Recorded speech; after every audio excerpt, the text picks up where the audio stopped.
Welcome, welcome, welcome. We are very, very honored to be joined by Petra Kahn. I am Rabbi Elchanan Poupko with the Jewish World podcast. Petra Kahn, all the way from Sweden, is the World Jewish Congress representative in the Nordics and Religious Freedom Task Force coordinator. She worked as the head of information at the Jewish community in Stockholm and as the secretary of the umbrella organization of all Jewish youth organizations in Sweden. Petra is a former board member of the Zionist Federation of Sweden. She holds a MA in computer science from the Royal Institute of Technology and a BA in communications from University of Stockholm. Thank you so much. Good morning for us here in the US, and I guess good afternoon in Sweden. Yes, thank you very much.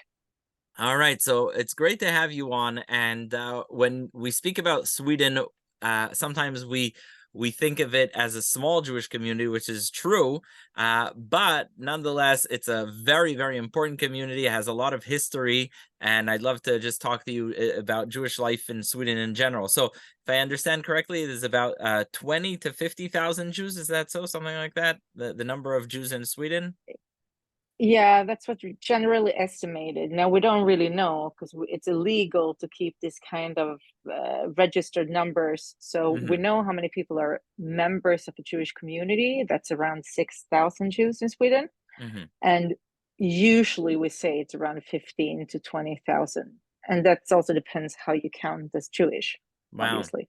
So the main way of affiliating Jewishly is through synagogues. Is that true? Yes. Yeah, not synagogues, communities, because we have kind of a unity community. So within the Stockholm Jewish community, which is by far the biggest, we have 3 or 4 different synagogues: progressive, conservative, and 2 Orthodox, and we all belong to the same. And it's like the good joke: nobody will go to the other synagogue, right? You have to go to yours. Yeah, there's exactly. the synagogue you go to, and the synagogue you don't go to. Yeah. Yes, exactly. Wow. Like that. So you have those synagogues, and outside of Stockholm, are there other Jewish communities, or it's mainly Stockholm? So there is one Jewish community in Malmo, which is where I grew up. There's one very small Jewish community in Helsingborg, it's close to Malmo, and there's one Jewish community in Gothenburg. Wow. So that's it.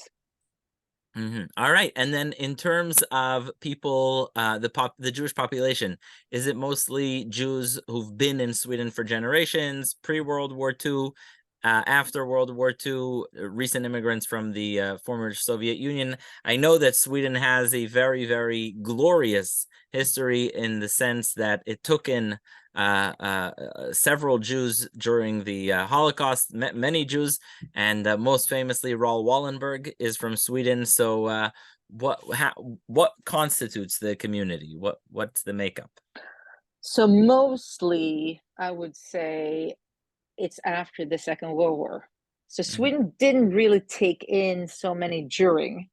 It was by the end of the World War. So Sweden has part of the story is glorious, part is not really. Oh, really? They didn't want to accept so many Jews from the beginning, and they were actually allowing Nazis to travel by train through Sweden because we were a neutral country. So wow. So it's both, I would say.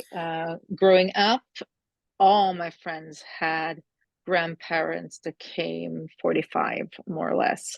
Wow. Now, I'll tell you my personal story, because in all the survivors and the refugees that came to Sweden, the World Jewish Congress actually had a Swedish section, and they were involved in every single person who came here. And one of the people that was part of the World Jewish Congress section is called Norbert Masu. And he also went in 1945 to negotiate with Himmler.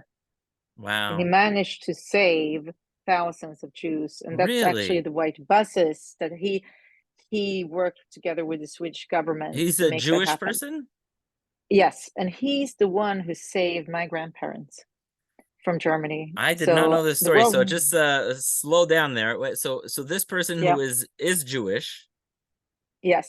From Sweden. Yeah. Yes. Well, not from Sweden, but he came before the war, or in the beginning of the war, to Sweden. And his name is Norbert Masu? Yeah, Masu, yes. Wow. So he goes from Sweden to Berlin? Yes. And he negotiates the transfer of Jews from which countries? Well, from concentration camps, I think it was in Germany. I don't remember all these details, Wow. but so it was 45.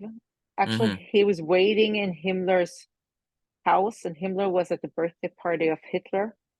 And then he Yikes. came, and he was a Jewish man from Sweden, traveled incognito to Germany. It's Wow. that story is, yeah, That is, remarkable. I'm gonna look that up. Wow, unbelievable. And so these Jews came, whether it's the white buses or in 45, and they made up the Jewish community in Sweden. Yeah, so of course we have Jews that've been here for generations, Mm-hmm. but these are fewer, and especially in Malmo, there was more or less only people from these kind of from refugees from the Second World War. Stockholm, we have some, and then obviously some Israelis moved in, and the Mm-hmm. former Soviet Union, as you mentioned, but mostly it's from after the war. So Wow. Sweden is the only country where the Jewish population actually grew after the Second World War, in Europe at least. Mm-hmm. Wow. And you mentioned synagogues as a teacher. I'm always excited to hear about the education. Are there Jewish day schools as well?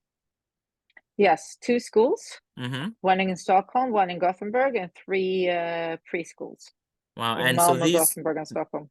these schools are full-time K through 8, or do you even have is there high Yeah, school? so it's no high school in Stockholm. You can, if you want to continue to, it's a regular Swedish school, but there is a Jewish class. There's a But Jewish so class in the Swedish school. yeah, so they learn Jewish subjects. Wow. Um, so that's possible. But Hmm. the school is from grade 1 to 6. 1 to 6, and then you can transfer Yeah, to a Jewish class in a yeah, Swedish school. yes. And gymnasium, we don't have any in Jewish. Then you go to a regular So school. then you go, wow. I'm sure there's gonna be someone from Chabad or something starting something new.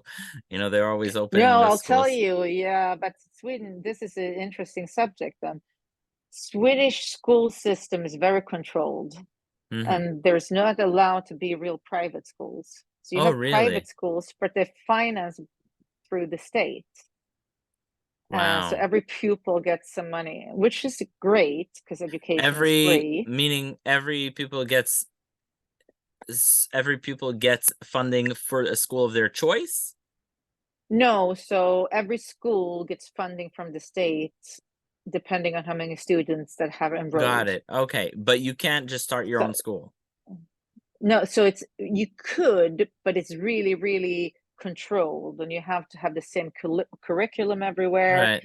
And so, for example, in the Jewish school already now, you can't have Jewish subjects or religious elements within the regular curriculum. It has to be outside of the curriculum. It has to be voluntary. And there was actually now a law just this year that made every school have to report if they're a religious school or non-religious school. And if you report that you're a religious school, then you can continue with religious elements like Havdalah and, Right. Wow. Benchen or Kabbalah Shabbat.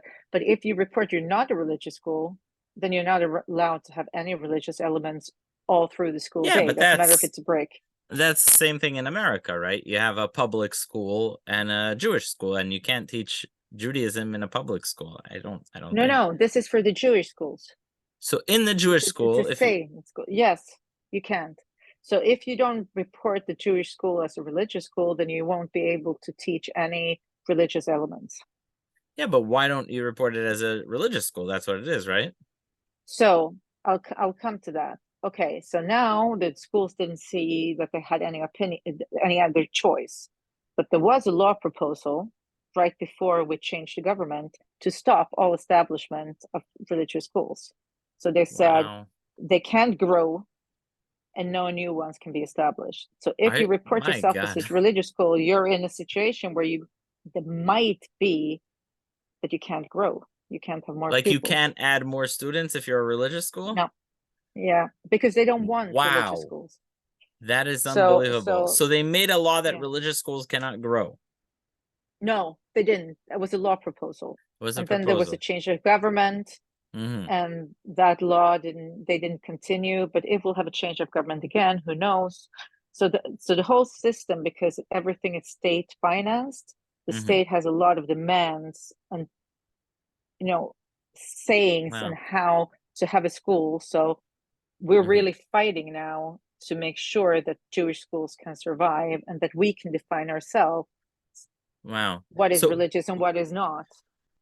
So, assuming that you're allowed to grow, what's the problem? Just explain to me and the listeners, what's the difference? You have a Jewish day school, say here in the United States, a Jewish day school in Sweden. What are the difficulties that a school? Because here we just pay privately, and you can, as long as you keep the basic curriculum, it's okay. So what's stopping people in Sweden from doing that? It's illegal to pay privately. You can't open these kind of schools. You cannot have private school. No. Wow, wow, that does sound very difficult. Because So it's this complicated system where you have the welfare state and everything is paid for, which is great, but it also gives the state quite a lot of possibility to control what they think kids should be taught. Wow. Unbelievable. That's unreal. So but for now you're able to teach Chumash and Well, prayers. it depends on you. Yeah, well, also Sweden is a very secular country. The Jewish community is quite secular as well. So we're fighting for having a Kabbalat Shabbat Oh my God. and a Havdalah gathering, and maybe Oh, teaching them how to do Seder. It's not really religious at all in a sense that. wow. So that's when you said a Chabad can open a school. I'm like, I'm not Yeah. sure. In That would be America, as long hard as you're doing to it, you pretty contain. much pop the. In fact, I know. Florida just passed a thing. They give $8,000 a kid, and you just take your kid wherever you want. And I I think know. Pennsylvania is also doing that now. Wow, that's mind-boggling. And Uh, homeschooling is legal here as well. Illegal. oh wow, that's tough. So Um, it's so I mean, you would be able to for example, say the Shema in the beginning of the school day if it was voluntary and if everybody, all the parents signed a letter saying that it's okay, and if it was outside of their general studies. I don't think the Jewish school here really does it because it's complicated. wow. So what So Jewish it's subjects do they teach? well, they do Jewish studies, so they teach about the holidays, and then they have Hebrew. But then, so the only element is that they teach them how to celebrate maybe Rosh Hashanah, and then they teach them the prayers, But you saying this can't is what learn the Jewish Rosh. Chumash? What about I'm not sure that you couldn't. I don't. It's just not. We're not there. The Jewish population. It's far from that. So there, I don't think it's asked. That's an ask from the parents. Not really. wow, but if they wanted it, it wouldn't be an easy thing. It wouldn't be simple. No, I don't think it would. I mean, religion is not looked upon very positive in Sweden. So just let me understand this because this is really blowing my mind. Are there Orthodox Jews in Sweden? Yes, but few. And so if those parents want their children to learn, the Bible, the five books of Moses, that's not something they can get at the Jewish school? No, not really. What Chabad does, for example, they send their kids abroad when they reach a But certain what about a age. 6-year-old, a 7-year-old? Well, then they go to the Jewish school, and then I guess they teach them at home, on the spare time. Wow, this is really, my grandfather grew up in the Soviet Union in the 20s and 30s, and they had these issues. There was the Avsektia, and you could teach Yiddish, but you can't teach Chumash, and it No, but I think you would be allowed to teach Chumash in a certain way. I'm not saying you wouldn't, but mhm, I don't think that the Jewish population of Sweden, I mean, the Jewish school is very mixed. A lot of people right, intermarried. right, It's so for us, it's not a religious school. It's more a traditional school where we keep the culture and Judaism. And right. we're trying to say that for us, what's from the outside looks as religious or religion, for us, it's tradition Got and it. it's not necessarily religion. So we're trying to it's not we wouldn't have enough kids, I think, in Sweden that would be interesting in going to a real religious school. We don't have enough Orthodox people here.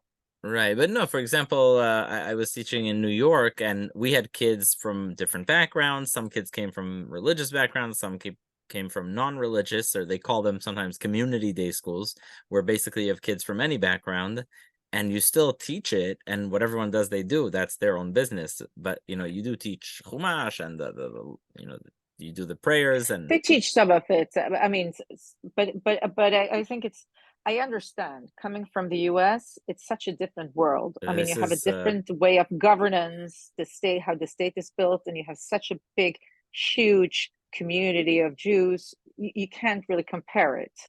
So Sweden it's both how Sweden is governed, and it's wow. also the Jews of Sweden. Hmm. But so we're fighting for this little part of Jewish culture and Jewish religion that we want to keep. So what are you Like fighting for? That you should be able to do what? that, well, not having a law that would say that the Jewish schools couldn't grow or that new ones couldn't be open, Ah, that where we have a Kabbalat Shabbat gathering. It's not even a service, but it's singing the prayers and wow. Lechadodi and these things. Wow. I'm happy this is why I have this podcast of the Jewish world, because sometimes we each live in our own bubble. You think everything's like this in your community, so it must be like that in other places. So it's great Yeah. to hear from you and to hear what's going on. Let's talk about the most important and popular Jewish subject, and that is Jewish food. How is it in terms of kosher food? How does the is there a kosher restaurant, a kosher pizza shop, bagels, what's the story with kosher food? Kosher meat? So we have, it's illegal to, with Shrita, sorry, in Sweden since 37. So kosher meat is imported. Mm-hmm. We have a small shop in the Jewish school where they sell kosher meat, so you can get it. In the school, there's also a cafe where you can eat kosher food. That's about it. But let's say Now, I'm a businessman, and I'm thinking of going yeah. to Sweden for the year. So no, I'm not thinking necessarily in terms of community or any great time out there. Will I be able to keep kosher for an entire year? You go to in America, you go to a supermarket in Mississippi or some place that doesn't have a huge amount of Jews. And even if there's no Jews living in a certain area, 30-40% of the supermarket is often kosher products. So I'm wondering, in terms of like just being able to Sorry. access kosher food, if I want to go to Sweden and just have the access, whether it's the kosher meat or other stuff, will I make it through the year? Will I? Well, we have people that keep kosher that make it Mhm. and that live here. Mostly they eat at home. You go to you plan it. They buy from the kosher store and they make food at home. There's no real Mhm. restaurant where you can go out. So most people that live here, Mhm. I mean, I would say 98% of all the Jews, we keep some kind of kosher. Mhm. Like we'd eat out, but maybe we don't eat meat, or so it's hard. But I just in know. terms of the ingredients, will I be able to get the ingredients? If I go to, I don't know what the equivalent, what the large supermarket, we have Walmart, Stop and Shop, Target. What Yeah, do you have in Sweden? When you go to the large supermarket in Sweden, how much yeah. kosher is there? Well, we have a kosher list provided by the community, Mm-hmm. which you'll have to take, and then Mm-hmm. you check all the products which are it doesn't say in the supermarket. You have to have the list. Mm-hmm. Wow. That's how it works. And there's enough products there that I'd be able to get that are on your Yeah, list that yeah, I can make yeah. it. Wow. Yes, yes, Got it. And then I'd get my kosher meat in the cafe or the Jewish yeah. store or wherever it is. Wow. But I mean, I know it's not easy. So I know people that keep kosher that wanted to have a life where they could eat out that moved, but we Really? have enough people that do keep kosher and live that kind of life. But it's not easy. There's nowhere outside of your home or Hmm. friends you can eat, actually. Wow. Okay, look, there are smaller Jewish communities without restaurants, right? Not every restaurant, not every community has a falafel, shawarma, pizza, whatever. Today, by the way, sushi. I don't know if it made it all the way to Sweden, but it's become the national Jewish food in many Jewish communities.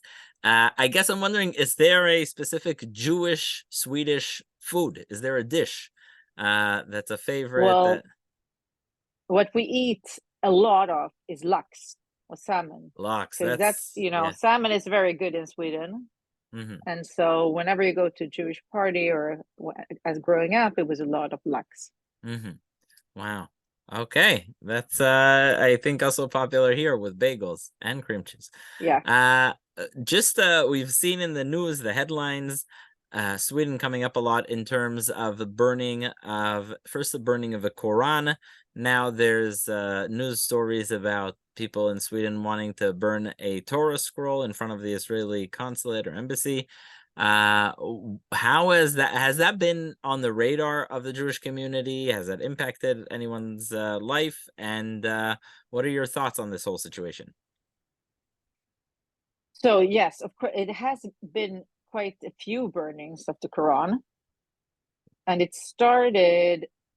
Just give you the background. So it was actually a Danish guy, and he began doing it in Denmark, and he Mm-hmm. didn't get any attention. So Wow. he's also a Swedish citizen. So he came here. He wanted to provoke, and he burned Right. the Quran here, and there were riots from the I saw Muslim there was an community. Iraqi guy also that did it. Yeah, Iraqi. that's after. Yeah, so this was Mm-hmm. a couple of months ago. It was riots, and the Muslim community began reacting, and the Jewish community, of course, condemned it as well and said this is terrible, despicable, And then someone said, well, let's try if the law applies the same way to the Jews as to the Muslims. Let's say if we apply to burn the Torah, will And that just let me also be? understand this. Someone being the same, No, troublemaker from Denmark, or no, whose no. So idea that was this? was, I don't really know, because as it grew, more and more people felt like I also want to be the one who does something like this. Mm-hmm. So the first application to burn the Torah was also some time ago. It ended up with being withdrawn. I don't think they know how much the Torah costs. Oh, they I don't actually know wanted to how they burn a can. Torah scroll. I don't know. Wow. It was. I don't know. So that never happened. Mm-hmm. Then some more people want. Then actually the police. Then the Quran was burnt outside the Turkish embassy, which was very problematic to the NATO process. And then the police said, we won't allow any more burnings Mm-hmm. uh, because of state security reasons. This was taken to court. The court ruled, so the police lost. They said it wasn't a good enough reason So the court to ruled in to favor limit of allowing. freedom. Yes, freedom of expression. And then this Iraqi guy you talked about, this secular Muslim, applied to burn a Quran outside the mosque, Mm-hmm. a mosque in Stockholm during Eid, and it was allowed because the police couldn't not allow it. And then it spread all over the world, right? And a lot of people are reacting. And actually, and then it was applied for more burnings of the Quran and the Torah scroll. And it's just a very difficult situation, because even if you would, so of course, and you should condemn it, and the Yeah. Jewish community also has. Mm-hmm. The situation is, even if you forbid, which I don't think would happen in Sweden, because we don't have blasphemy laws, and I don't think Mm-hmm. it will happen. So even if you would forbid burning of the Quran or the Torah, you could rip it apart. You could put bacon on it, right? So, I mean, Oh. it I guess wouldn't be. what I can't wrap my head around is the fact that in Sweden, you guys are fighting to get permission to do Kabbalat Shabbat or to teach your children Chumash, and there's all these restrictions on religion, And at the same time, there's all these people burning religious scrolls, whereas in America, you have kind of the opposite, right? There's the Yeah. religious freedom, and nobody I see here is burning it. So that's the part that I have a hard time wrapping my head around. Is on the one hand, there's this extremism in terms of like, oh, we should let freedom in burning this and burning that. On the other hand, you can't teach your children Chumash or Torah. So yeah, I think that, I mean, this is a whole discussion about how Sweden functions, but you'd say that individual expression is very important to the Swedish society. Mm. And that also means that it's problematic to Swedish society that the parents enforce something on their kids. So if an individual, as a grown-up, wants to criticize a religion or a political ideology, they should. But for parents to kind of brainwash their kids into some kind of belief is difficult. I am not agreeing with this. I'm just, to be clear, I'm just explaining Wow. to I you mean, the way of Swedish thinking. but it's almost like the kibbutz, where like your children belong to the kibbutz. I don't know if you saw the stories where the kids were all raised in a shared household in the kibbutzim in some of them in the 30s and 40s, where it was sort of a socialist collective where the children belonged to the community. Or maybe it was organized childcare. Either way, they dropped the idea because kids need their parents. But the idea that somehow the kids belong to the state more than they belong to their parents is also something you don't have in many other places. Yeah, I wouldn't go that far. It's not that far, but the state is the protector of the individual freedom as you have as a person, even when you're a kid. And sometimes it's a good thing, like the state could help kids that are abused and things like that, but it tends to be, it's problematic for Sweden with religion, let's put it that way. I usually say in America it's hard to become a president if you say you don't believe in God. In Sweden Yeah. it's problematic if you say you believe in God.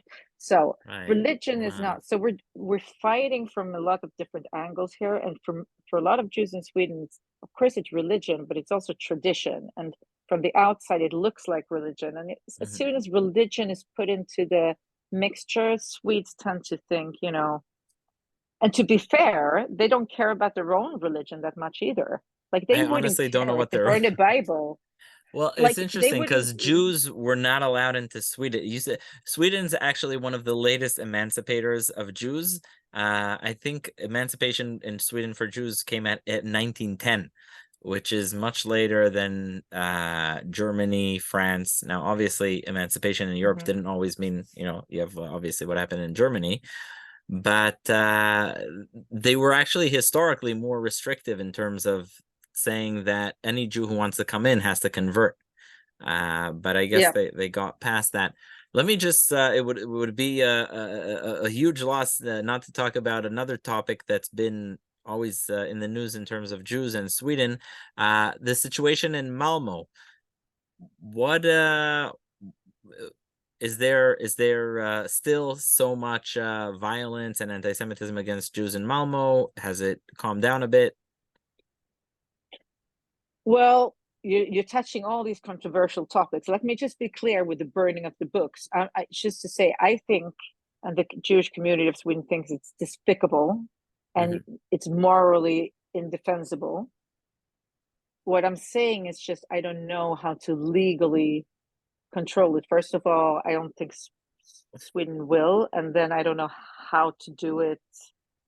I mean, the, So the the that's legally is always a reflection of the country. So different countries have different laws, and yeah, I don't, yeah, but I'm just saying that if you forbid the burning, yeah, then you can destroy or humiliate the right, yeah. religious There's always that, in the other way. but So I'm not sure how to deal with it, but I give I you a think different it's example. immoral. I think it's In New York, I'm not. First of all, to be clear, I'm a rabbi, a teacher, not a legal expert on.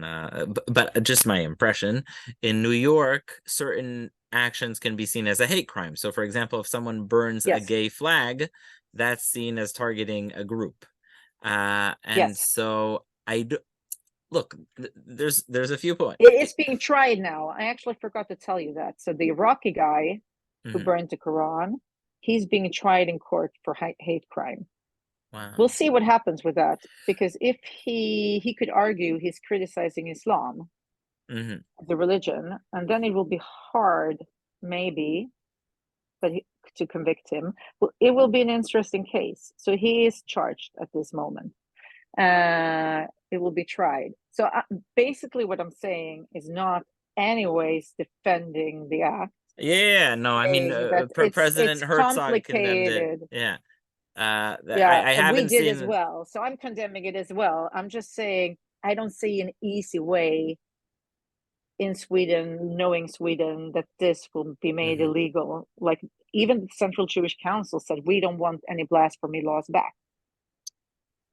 Look, when I was a teacher, when I started, you ask, what do you do in this situation? The kid standing on the table, pouring water on someone's head, singing Siman Tov Mazel Tov. What do you do in that situation?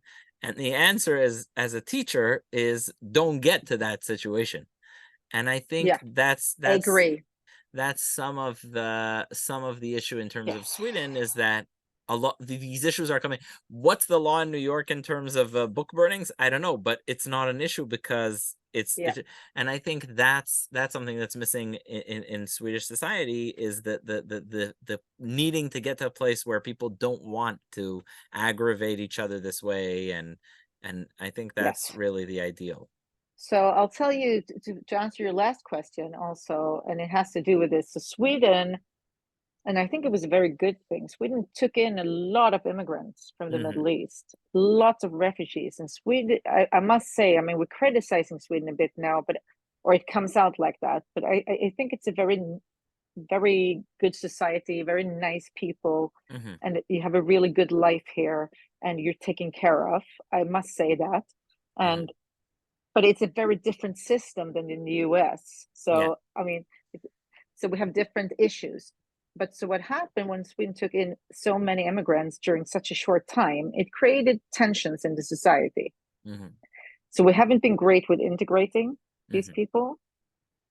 And so the problems in Malmo, we're talking about, are a lot in the schools with immigrant kids. And the tensions you see with the Quran burnings are also tensions from these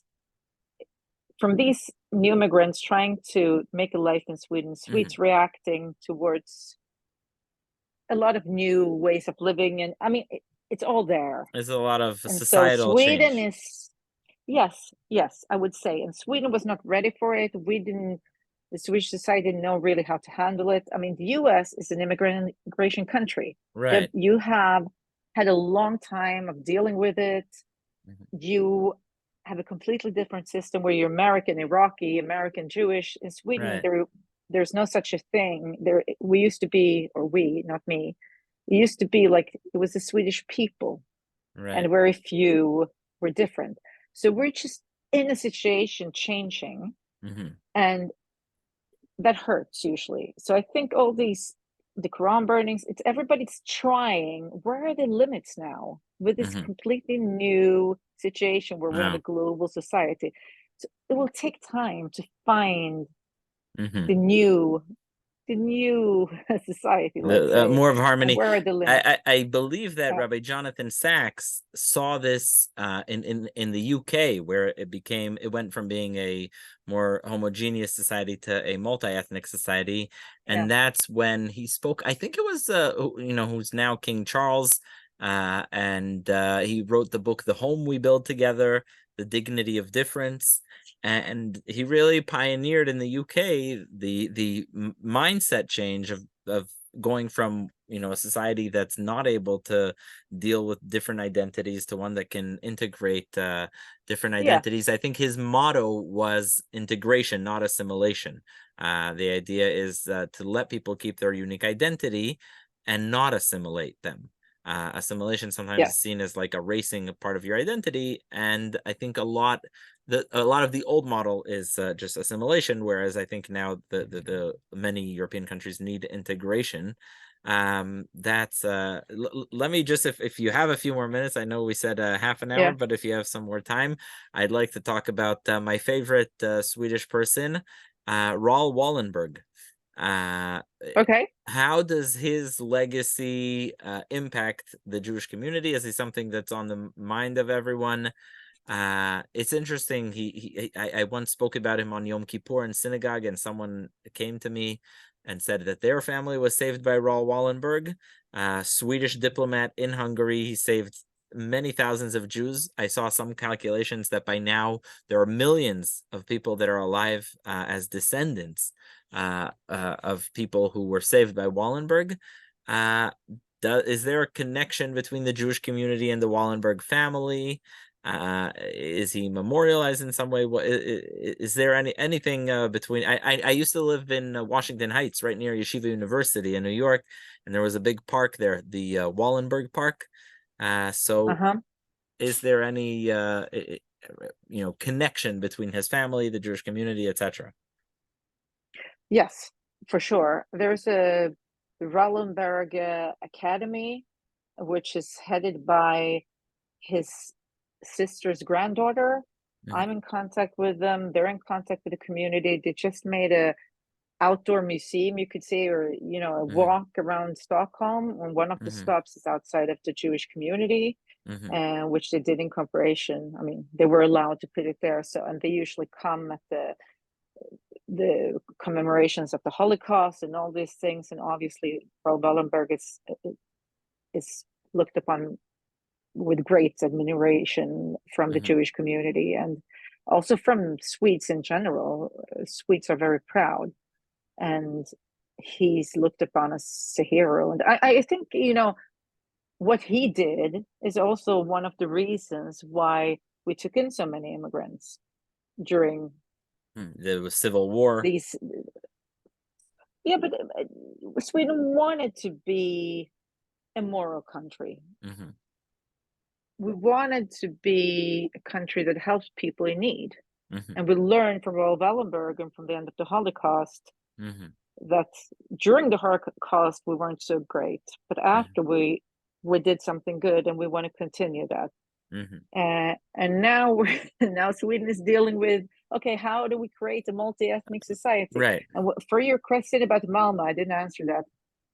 I'm not sure the situation actually has changed to the better on the ground, but the biggest difference is the way there's a leadership in the municipality now that talks about the issues. Because the issue also in Sweden is, as you can see from the Quran burnings and from lots of other things, there's lots of hatred or disrespect or just feelings of Muslims are strange and they should be more like us. And so there's a tension between the Swedish society and the Muslims, and the Swedish society wants to work against the racism they see.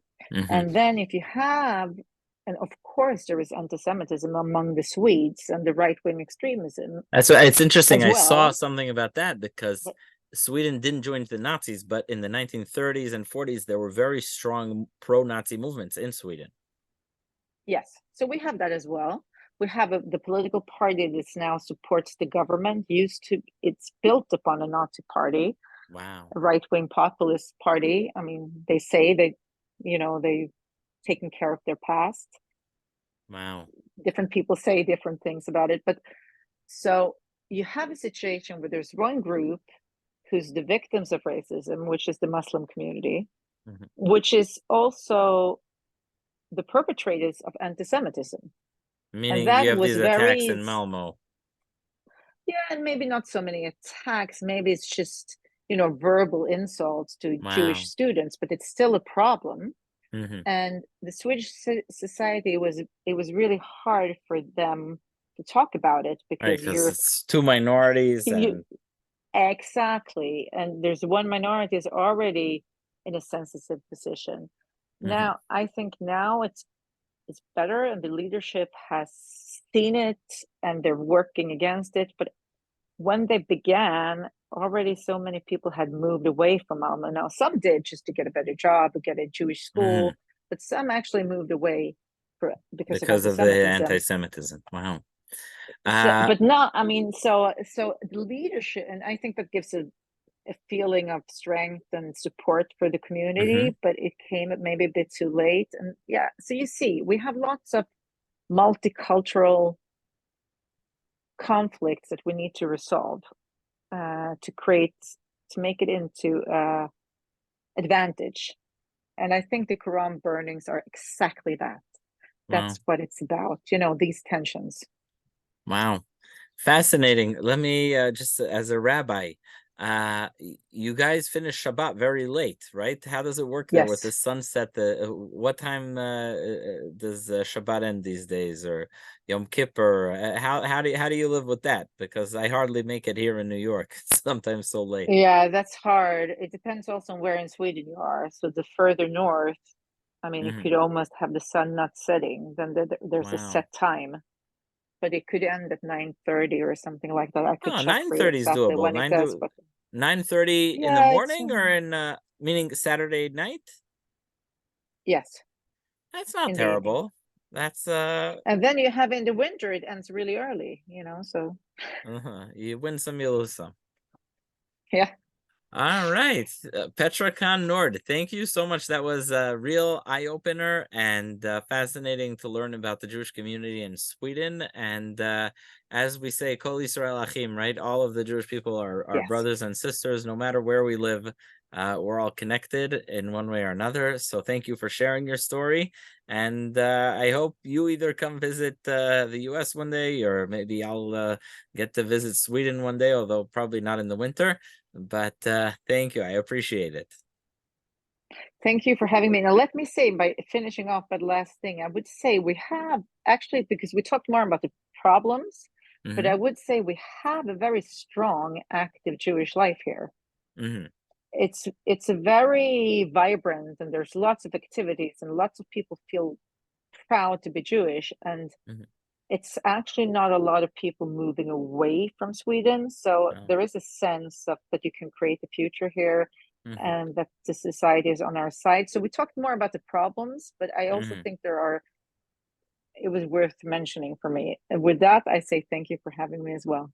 All right. Thank you. And yeah, it sounds, look, if you're able to have retention, that's the key to everything, right? If you're able to keep people staying there, that's a community that's long term. Yes. Thank you.